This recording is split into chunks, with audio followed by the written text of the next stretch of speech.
تو نبی پاک فرماتے ہیں قرآن پڑھنے والے کہ یہی لوگ اللہ والے اور خواص میں شامل ہیں، خاص لوگوں میں شامل ہیں، اللہ والے ہیں جو قرآن پڑھنے والے ہیں۔ اب سوچو کہ ہم قرآن کتنا پڑھتے ہیں۔ اب چند سورتوں کی فضیلت بھی سن لو۔ بندہ کہ یار پورا قرآن پڑھنے میں تو ٹائم لگے گا، پورا ہی پڑھنا ہے، لیکن جب موقع ملے تو میں کچھ آپ کو خاص صورتیں بتا دیتا ہوں جس کی برکتیں سنتے جاؤ۔ پیارے آقا علیہ الصلوۃ والسلام فرماتے ہیں اپنے گھروں کو قبرستان مت بناؤ، بے شک جس گھر میں سورہ بقرہ پڑھی جاتی ہے شیطان اس گھر سے بھاگ جاتا ہے۔ جب موقع 2.5 پارے ہیں، 2.25 پارے ہیں، اگر صحیح پڑھنا ہے تو 1 گھنٹے میں ہو جاتی ہے سورہ بقرہ، 1 گھنٹہ نہیں ہے۔ شیطان بھاگ جائے، برکتیں آ جائیں گی نا۔ جس گھر میں شیطان ہوگا کدھر سے برکتیں آنی ہیں؟ تو سورہ بقرہ اپنے گھر میں پڑھیں، جب مہینے میں 1 بار پڑھ لیں، روز کا آدھا پارہ پڑھیں تو 4 دن میں 5 دن میں سورہ بقرہ ختم ہو جائے گی۔ پڑھنے والے تو بنے نا۔ سنیے سورہ کہف کی کیا فضیلت ہے۔ پیارے آقا علیہ الصلوۃ والسلام فرماتے ہیں جو سورہ کہف کی پہلی 10 آیتیں یاد کر لے دجال سے محفوظ رہے گا۔ صرف 10 آیتیں۔ ایک اور جگہ نبی پاک نے فرمایا جو سورہ کہف کی آخری 10 آیتیں یاد کر لے دجال سے محفوظ رہے گا۔ اور سبحان اللہ، اب جمعے کے دن سورہ کہف پڑھیں، اس کی الگ فضیلت ہے۔ سورہ یاسین کثرت سے پڑھا کریں۔ پیارے آقا فرماتے ہیں بے شک ہر چیز کا دل ہے اور قرآن کا دل سورہ یاسین ہے۔ جو 1 مرتبہ سورہ یاسین پڑھے گا اس کے لیے 10 مرتبہ قرآن پڑھنے کا ثواب لکھا جائے گا۔ اللہ کی رحمت تو دیکھو، سورہ یاسین 12-10 منٹ میں پوری ہو جاتی ہے، 10 قرآن کا ثواب۔ ہم سے گھنٹوں ٹی وی دکھوا لو، ہم سے گھنٹوں فون پہ بات کروا لو، 10 منٹ سورہ یاسین کے لیے ٹائم نہیں نکلتا۔ کتنی دوری ہے قرآن سے، سوچئے۔ سورہ دخان یہ بھی تقریباً 3 صفوں کی سورت ہے، بہت جلدی پوری ہو جاتی ہے۔ فضیلت سنو، پیارے آقا علیہ الصلوۃ والسلام نے فرمایا، ترمذی کی حدیث، جو کسی رات میں سورہ دخان پڑھے گا تو صبح ہونے تک 70,000 فرشتے اس کے لیے دعائیں مغفرت کرتے رہیں گے۔ ہم ایک امام صاحب سے دعا کرا کے بڑے خوش ہوتے ہیں، یار فلاں مولانا صاحب آئے تھے، میں نے ان سے دعا کرائی، بڑی اچھی بات ہے، بزرگوں سے کرانی چاہیے، مگر اس بندے کی خوش قسمتی کے کیا کہنے کہ 70,000 فرشتے ساری رات اس کے لیے دعا کر رہے ہیں۔ پڑھ لیجئے سورہ دخان، کتنی دیر لگتی ہے سورہ دخان پڑھنے میں؟ سبحان اللہ۔ سورہ ملک یہ مدنی انعام بھی ہے، روزانہ رات کو جو سورہ ملک پڑھتے ہیں انہیں مبارک ہو۔ دعوت اسلامی کے مدرسۃ المدینہ بالغان میں بھی پڑھ کر سنائی جاتی ہے۔ نبی پاک علیہ الصلوۃ والسلام نے فرمایا بے شک قرآن میں 30 آیتوں پر مشتمل ایک سورت ہے جو اپنے قاری کے لیے شفاعت کرتی رہے گی یہاں تک کہ اس کی مغفرت کر دی جائے گی۔ یہ تبارک الذی بیدہ الملک ہے، 30 آیتوں والی سورت ہے، چند منٹ لگتے ہیں۔ اے میرے میٹھے اسلامی بھائیوں، میں نے مختصر وقت میں آپ کو کچھ قرآن پاک کے فضائل بیان کیے ہیں، کچھ اہمیت اجاگر کرنے کی کوشش کی ہے۔ سورہ اخلاص کتنی مختصر سورت ہے، اللہ کی رحمت دیکھو ہم پر کتنا برسنا چاہتی ہے۔ پیارے آقا علیہ الصلوۃ والسلام نے فرمایا، مسلم شریف کی حدیث ہے، آقا فرماتے تم میں سے کوئی شخص رات میں 1/3 قرآن کیوں نہیں پڑھتا، 1/3 قرآن کیوں نہیں پڑھتا؟ صحابہ کرام نے عرض کیا حضور کوئی شخص 1/3 قرآن، 1/3 قرآن رات میں کیسے پڑھ سکتا ہے؟ نبی پاک علیہ الصلوۃ والسلام نے فرمایا قل هو اللہ احد 1/3 قرآن کے برابر ہے۔ گویا کوئی 3 بار سورہ اخلاص پڑھ لے پورے قرآن کا ثواب عطا، اور کمال کا وظیفہ ہے۔ مگر ہم غلطی یہ کرتے ہیں کہ ہم اتنے مبارک وظیفے کو کثرت سے نہیں پڑھتے۔ آج بہت خوبصورت ایک روایت سنانے جا رہا ہوں۔ نبی پاک علیہ الصلوۃ والسلام کے صحابہ، بعض صحابہ نے فرمایا کہ جس مجلس میں، جس محفل میں، جس اجتماع میں سرور کائنات صلی اللہ تعالی علیہ وسلم پر درود پاک پڑھا جاتا ہے، اس مجلس سے ایک نہایت پاکیزہ خوشبو مہکتی ہے۔ ہم نارملی خوشبو لگاتے وقت کیا پلان کرتے ہیں کہ ایسی خوشبو ہو کہ تھوڑا دور تک جائے۔ عطر والے کو کہتے ہیں نا یار ذرا لانگ لاسٹنگ دینا، ایسا عطر پرفیوم دینا جو دیر تک رہے اور دور تک مہکے۔ آؤ میں بتاتا ہوں درود پڑھنے والوں، جب تم درود پڑھتے ہو تو خوشبو کدھر تک جاتی ہے؟ صحابہ کہتے ہیں جب کسی مجلس میں، کسی محفل میں درود پڑھا جاتا تو اس درود کی مہک آسمانوں تک جاتی ہے، اور وہاں اللہ کے فرشتے اس خوشبو کو جب محسوس کرتے ہیں تو کہتے ہیں زمین پر کسی مجلس میں ہو نہ ہو کہیں آقا کے دیوانے جمع ہو کر نبی پاک پر درود و سلام کا نذرانہ پیش کر رہے ہیں۔ یعنی یہاں ہم درود پڑھیں وہاں فرشتوں کو پتہ چل جاتا ہے کہ کہیں درود پڑا جا رہا ہے جس کی یہ مہک ہے، اس کی یہ خوشبو ہے جو آسمانوں تک پہنچ رہی ہے۔ اللہ اکبر۔ نبی پاک علیہ الصلوۃ والسلام ایسے، ان کا ذکر اتنا مہکا، ان کی بات کرے تو خوشبو نکلے، تو خود نبی پاک علیہ الصلوۃ والسلام کی خوشبو کا عالم کیا ہوگا۔ میں بڑے بڑے حسین، بڑے اسپیشل لوگوں کی لوگ بات کرتے ہیں، لوگ کہتے ہیں بہت حسین ہے فلاں فلاں جناب، بڑا اس کو لوگ فالو کرتے ہیں، اس کے فینز ہیں، اس کے فالوورز ہیں۔ دنیا داروں کی جو محبت میں گرفتار ہیں، میں ایک سوال کرنا چاہتا ہوں، ساری دنیا میں کوئی کتنا ہی حسین کیوں نہ ہو، اس کے پسینے سے بدبو آتی ہے، ٹھیک ہے نا جناب؟ کوئی کتنا ہی طرح دار کیوں نہ ہو، ایٹیکیٹس والا کیوں نہ ہو، جو بڑا نازک کیوں نہ ہو، مگر جب وہ تھوکتا ہے تو اس کے تھوک سے لوگوں کو گھن آتی ہے۔ Nobody like it. کس کو تھوک اچھا لگتا ہے؟ میں سرور کائنات علیہ الصلوۃ والسلام کے مبارک چہرے کی بات نہیں کروں گا کہ اس چہرے میں تو رب نے کیسا حسن عطا فرمایا کہ مولانا حسن رضا خان صاحب لکھتے ہیں، ایسا تجھے خالق نے طرح دار بنایا، ایسا تجھے خالق نے طرح دار بنایا، یوسف کو تیرا طالب دیدار بنایا، کونین بنائے گئے سرکار کی خاطر، کونین کی خاطر تمہیں سرکار بنایا۔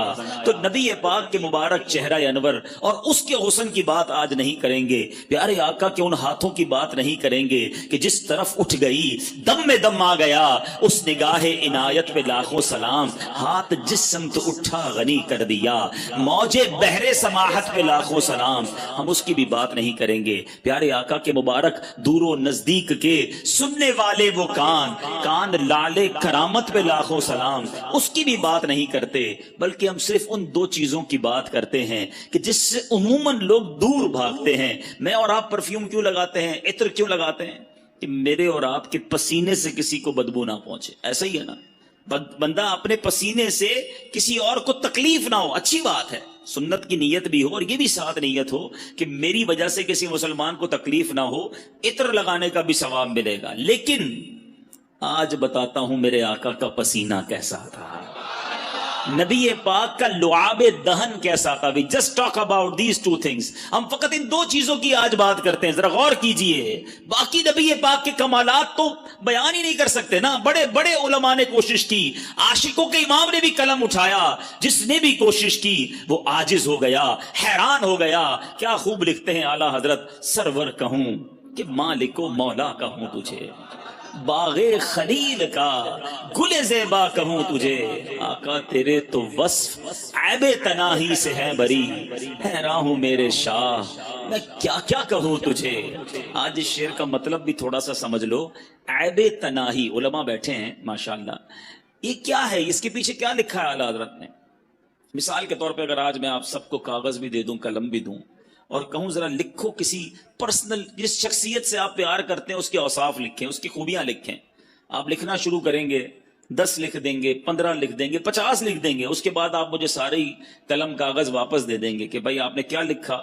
آپ لکھیں گے بڑا حسین ہے، خوبصورت ہے، ملنسار ہے، مسکراتا ہے، مدد کرتا ہے، خیال کرتا ہے، حوصلہ بڑھاتا ہے۔ 10 15 20 پھر رک جائے گی نا قلم، اسٹاپ۔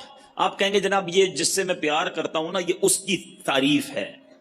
اعلیٰ حضرت کہتے ہیں یہ جو چیز ختم ہو جاتی ہے نا، تعریف رک جاتی ہے، تعریف اینڈ ہو جاتی ہے، یہ بھی تو ایک عیب ہے، تناہی اینڈ ہو جانا۔ اعلیٰ حضرت کہتے ہیں نبی پاک کی ذات وہ ہے جن کے اوصاف ختم ہی نہیں ہوتے ہیں۔ 1400 سال سے زیادہ وقت گزر گیا ہے، آج تک لکھنے والے لکھ رہے ہیں، بات ہے کہ پوری نہیں ہو رہی ہے، بات ہے کہ ختم ہی نہیں ہو رہی ہے۔ امام لکھتے ہیں تیرے تو وصف عیب تناہی سے ہیں بری، حیران ہوں میرے شاہ میں کیا کیا کہوں تجھے، لیکن رضا نے ختم سخن اس پہ کر دیا، خالق کا بندہ خلق کا آقا کہوں تجھے۔ تو نبی پاک علیہ الصلوۃ والسلام کی فقط ان دو چیزوں کی بات کرتے ہیں۔ آپ نے ذکر مصطفیٰ درود پاک کے بارے میں سنا نا کہ آقا کا ذکر کرو تو آسمان تک خوشبو جاتی ہے، کیوں نہ خوشبو جائے؟ نبی پاک خود کتنے مہکے مہکے، اللہ اکبر۔ میرے آقا جس گلی سے گزر جاتے ہیں نا، ہیں جس گلی سے نبی پاک گزر جاتے وہ سڑک مہک جایا کرتی، وہ گلی خوشبودار ہو جایا کرتی۔ صحابہ کرام کو جب نبی پاک کو تلاش کرنا ہوتا کسی سے پوچھتے نہ تھے کہ نبی پاک کہاں گئے ہیں، سڑک کے کنارے کھڑے ہوتے، خوشبو بتا دیتی کہ آقا گزر کر گئے ہیں۔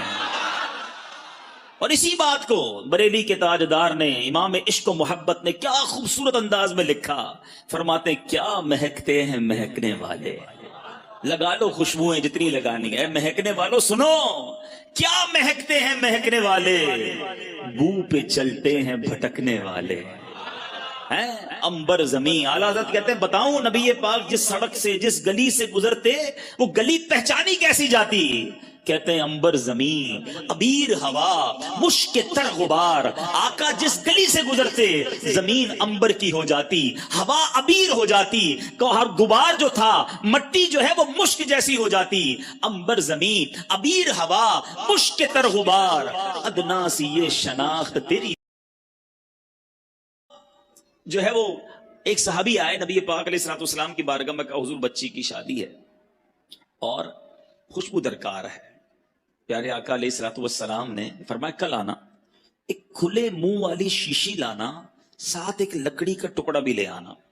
صحابی دوسرے دن پہنچ گئے، نبی پاک علیہ الصلوۃ والسلام نے انہی صحابی کے سامنے، دیکھو یہ عشق کا امتحان دیکھو، انہی صحابی کے سامنے اپنے مبارک ہاتھوں سے پسینہ نکالنا شروع کیا اور اس شیشی کے اندر بھرنا شروع کیا۔ مانگا عطر ہے اور دیا پسینہ جا رہا ہے، مگر صحابی کا بلیف دیکھو، یقین دیکھو، عرض نہیں کیا کہ حضور بچی کی شادی ہے، عطر چاہیے، آپ پسینہ دے رہے ہیں۔ پیارے آقا نے جب شیشی بھر گئی فرمایا اپنی بیٹی کو کہنا جب خوشبو کی ضرورت ہو اس لکڑی کے ٹکڑے سے اس عطر کو، اس پسینے کو اپنے جسم پر لگا لیا کرے۔ صحابی بیٹی کے پاس لے کر گئے، دلہن ہے، میری اسلامی بہنیں سوچیں، عشق دیکھو، آج دلہن کے نخرے ہی ختم نہیں ہوتے، باپ قرضے میں چلا جائے اس کی فرمائشیں ختم نہیں ہوتی ہیں۔ وہ بھی ایک دلہن تھی کہ باپ سے خوشبو مانگا تھا اور نبی پاک کا وہ پسینہ لے کر آئے۔ فرما بردار بیٹی نے کوئی اعتراض نہ کیا کہ بابا جان آج تو شادی کا دن ہے، خوشبو درکار ہے۔ اگر نبی پاک نے اپنا پسینہ بھیجا ہے تو یہی کمال ہوگا، یہی بہتر ہوگا۔ اس دلہن نے پسینہ لگانا شروع کیا۔ آج میں اور آپ عطر لگائیں دوسرے کمرے میں خوشبو نہیں جاتی۔ آؤ بتاؤں میرے آقا کے پسینے نے کیا کمال کیا۔ علماء موجود ہیں، حدیث کی کتابوں میں یہ الفاظ ہیں کہ جیسے ہی اس دلہن نے پسینہ ملا پورے مدینے میں اس کی خوشبو پھیلنا شروع ہو گئی۔ وہ جو گھر ہے جس گھر میں وہ دلہن رہتی تھی، وہ صحابی رہتے تھے، محلے کے اندر بیت المطیبین، خوشبوؤں والے گھر کے نام سے مشہور ہو گیا۔ اللہ اکبر، میرے آقا کا ایسا معجزہ ہو، اعلی حضرت کا قلم کیسے خاموش رہ سکتا ہے۔ عاشقوں کے امام لکھتے ہیں واللہ جو مل جائے میرے گل کا پسینہ، واللہ جو مل جائے میرے گل کا پسینہ، مانگے نہ کبھی عطر نہ پھر چاہے دلہن پھول۔ ارے آقا کا پسینہ مل جائے تو نہ دلہن کو پھول چاہیے نہ دلہن کو جناب عطر چاہیے۔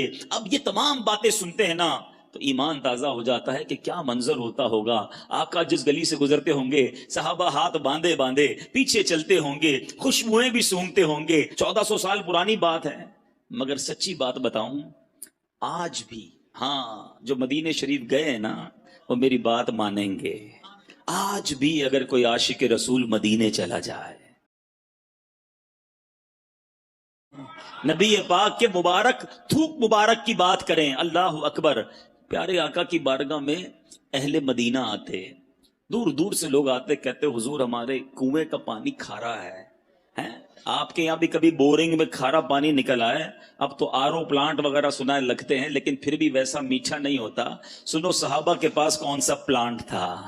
کھارا کنواں میٹھا کرنا ہوتا تو کہاں جاتے تھے؟ نبی پاک کے در پر آتے تھے، انہیں پتا تھا جو مانگو آقا عطا فرماتے ہیں۔ واہ کیا جود و کرم ہے شہ بطحا تیرا، نہیں سنتا ہی نہیں مانگنے والا تیرا۔ تو آقا علیہ الصلوۃ والسلام کی بارگاہ میں آئے، آ کر عرض کرتے حضور پانی کھارا ہے، ہمارے کنویں کا پانی کھارا ہے۔ نبی پاک کلی فرما کر، کبھی کلی فرما کر پانی دے دیتے، کبھی خود تشریف لے جا کر کنویں پر کلی فرماتے۔ آقا کا کلی کیا ہوا پانی، کیونکہ اس میں لعاب مصطفیٰ صلی اللہ تعالی علیہ وسلم مل جاتا تھا، جب وہ کنویں میں ڈالا جاتا کھاری کنواں میٹھا ہو جایا کرتا۔ اعلیٰ حضرت لکھتے ہیں نا، جس سے خاری کنویں شیرے جاں بنے، جس سے خاری کنویں شیرائے جاں بنے، اس زلال حلاوت پہ لاکھوں سلام۔ آقا کی زبان سے جو چیز ٹچ ہو جاتی، جو لعاب لگ جاتا۔ ایک صحابی، ان کا نام ہے حضرت عتبہ بن فرقد رضی اللہ تعالیٰ۔ آپ کی 4 بیویاں تھیں، 4 ازواج تھیں۔ آپ کی بیویاں، آپ کی ازواج سوچتی کہ حضرت عتبہ خوشبو کون سی لگاتے ہیں، وہ بڑی مہنگی مہنگی خوشبو لگاتی، مگر حضرت عتبہ کی خوشبو سے آگے نہ بڑھ پاتی۔ اور گھر میں بیوی زوجہ تو دیکھ لیتی ہے نا کہ عطر کون سا لگایا جا رہا ہے، کبھی عطر لگاتے بھی نہیں دیکھا۔ ایک بار ایک زوجہ نے آپ سے عرض کی، حضور یہ بتائیں آپ خوشبو کون سی لگاتے ہیں؟ ہم ساری مل کر کوشش کرتی ہیں کہ آپ کی خوشبو کے برابر آ جائیں، مگر آپ کی خوشبو بڑی عرفہ و اعلیٰ ہے، آپ بتائیں تو صحیح کون سی خوشبو یوز کرتے ہیں؟ آپ نے فرمایا میں کوئی خوشبو نہیں لگاتا۔ میرا واقعہ بڑا عجیب ہے۔ فرماتے ہیں کہ ایک بار میرے جسم پر آبلے پڑ گئے، اسکن ڈیزیز ہو گئی نا، جسم پر جلد کی بیماری ہو جاتی، آبلے پڑ گئے۔ صحابہ کا کمال یہ ہے، جتنی سیرت پڑھے نا آپ، صحابہ کرام کو جو پرابلم ہوتی تھی، ڈاکٹر نہیں نظر آتا تھا، کسی جگہ ایمرجنسی وارڈ میں نہیں جاتے تھے، بلکہ حضرت قتادہ کی آنکھ نکل جاتی، وہ بھی نبی پاک کے پاس ہی آتے۔ حضرت عتبہ بن فرقد کہتے ہیں میں پیارے آقا کے پاس چلا گیا کہ حضور جسم پر آبلے پڑ گئے۔ نبی پاک نے فرمایا کرتا اتارو۔ میں نے کرتا اتارا۔ آج اسکن پر، جلد پر کوئی بیماری لگے تو کریم لگائی جاتی ہے، آئنٹمنٹ لگائے جاتے ہیں، بڑے بڑے ڈاکٹر فارمولے لگاتے ہیں۔ نبی پاک نے حضرت عتبہ کا کرتا اتارنے کے بعد اپنا لعاب دہن نکالا، حضرت عتبہ کے جسم پر ملنا شروع کر دیا۔ اپنی زوجہ سے فرماتے ہیں وہ دن ہے، آج کا دن ہے، آبلے تو ختم ہو گئے، ہمیشہ میرا جسم مہکتا ہی رہتا ہے۔ تو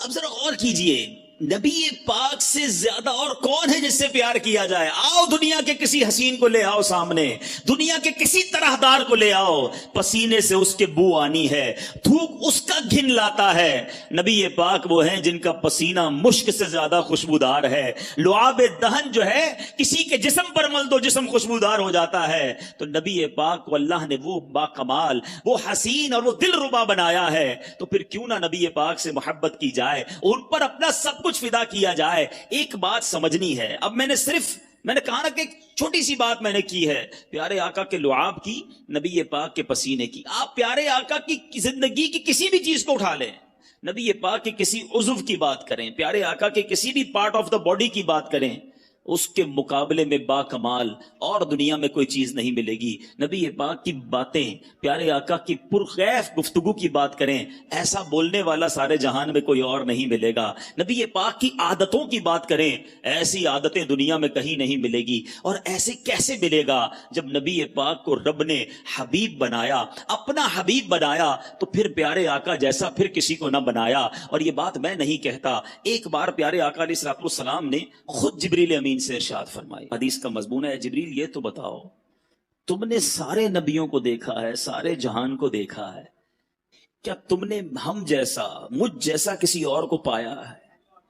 جبریل امین کا جو جواب ہے نا، وہ میں اعلیٰ حضرت کے شعر کے ذریعے دینا چاہتا ہوں۔ اعلیٰ حضرت لکھتے ہیں، یہی بولے سدرا والے، سدرۃ المنتہا پہ رہتے ہیں نا جبریل امین، یہی بولے سدرا والے، چمنے جہاں کے تھالے۔ آقا ہم نے ساری دنیا کو دیکھا، ساری دنیا کو چھان ڈالا، یہی بولے سدرا والے، چمنے جہاں کے تھالے، سبھی میں نے چھان ڈالے، تیرے پائے کا نہ پایا، تجھے یک نے یک بنایا۔ آقا رب نے آپ جیسا کسی کو نہیں بنایا۔ اب آؤ بتاتا ہوں، جب جبریل امین نے نبی پاک جیسا کسی کو نہیں دیکھا نا، تو پھر نبی پاک سے اٹیچمنٹ کیسی ہو گئی، پیارے آقا سے محبت کیسی ہو گئی۔ سارے نبیوں کے پاس گئے ہیں، مگر تفاسیر کی کتابوں میں سبحان اللہ لکھا، حضرت آدم علیہ الصلوۃ والسلام کے پاس جبریل امین 12 مرتبہ حاضر ہوئے۔ کتنی بار؟ حضرت سیدنا ادریس علیہ السلام کے پاس 4 مرتبہ حاضر ہوئے. حضرت سیدنا نوح علی نبینا علیہ السلام کے پاس 50 مرتبہ حاضر ہوئے. حضرت سیدنا ابراہیم علیہ السلام کے پاس 42 ٹائمز 42 بار حاضر ہوئے. حضرت سیدنا موسیٰ کلیم اللہ علی نبینا علیہ السلام کے پاس 400 بار حاضر ہوئے. اور اب بتاتا ہوں حضرت عیسیٰ علیہ السلام کے پاس جو روح اللہ ہیں 10 بار حاضر ہوئے. آپ جاننا چاہیں گے نبی پاک کے پاس کتنی بار حاضر ہوئے؟ اچھا پہلے تھوڑی سی کیلکولیشن کرتے ہیں. آج ناظم آباد والوں کا کچھ حساب بھی چیک کر لیتے ہیں. پیارے آقا علیہ السلام کی پہلی ملاقات جبریل امین سے جب ہوئی اس وقت نبی پاک کی عمر مبارک کیا تھی؟ 40 سال. پہلی ملاقات پتہ ہے کہاں ہوئی تھی؟ غار حرا میں. پہلی وہی لے کر آئے نا. تو 40 سال کی عمر مبارک میں جبریل امین سے پہلی ملاقات ہوئی. دنیا میرے آقا نے کتنے سالوں کے لیے اختیار فرمائی؟ 63 سال. کتنے سالوں کے لیے؟ ظاہری پردہ فرما لیا. اس کے بعد 40 سال 63 سال کتنے سال بچے؟ 23 سال. Very good. 23 ایئرز ملاقات کے رہے. 23 سال میں دن کتنے ہوتے ہیں؟ 360 دن ہوتے ہیں تقریباً ایک اسلامی سال میں. 10 سال میں کتنے دن ہو گئے؟ 3600 دن. ٹھیک ہے. کتنے دن ہو گئے؟ 3600. 20 سال میں کتنے ہو گئے؟ 7200. ٹھیک ہے.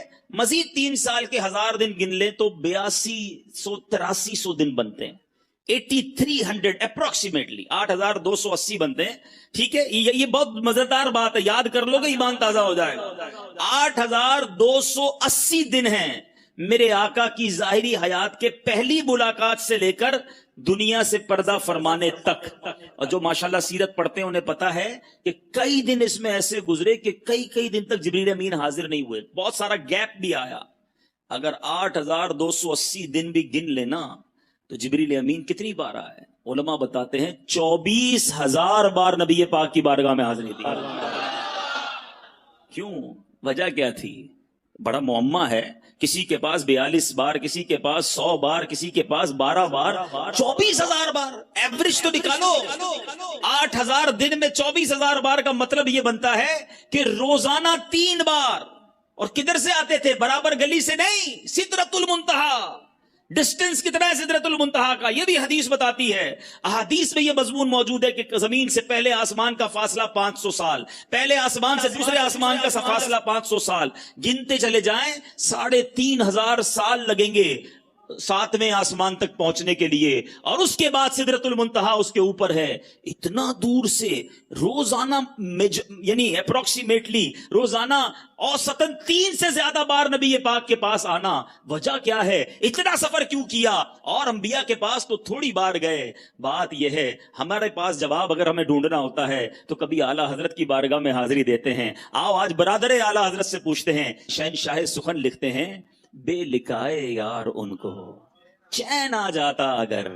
کہتے بات یہ ہے نبی پاک کو پہلی بار دیکھا اس کے بعد چین ہی نہیں آتا تھا.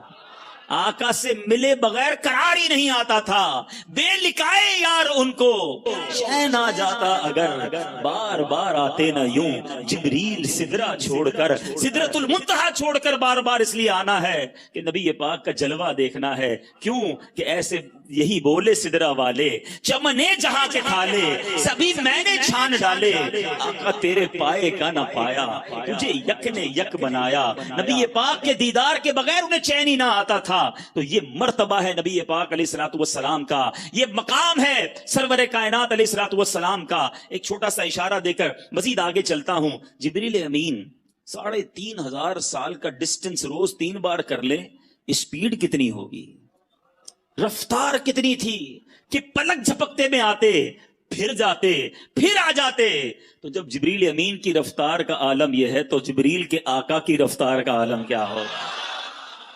تو معراج کی شب اگر میرے آقا تھوڑی ہی دیر میں سارا سفر کر کے تشریف لے آئے تو کوئی تعجب کی بات نہیں ہے, بلکہ اس وقت تو کنڈی بھی ہلتی رہی, بستر بھی گرم تھا.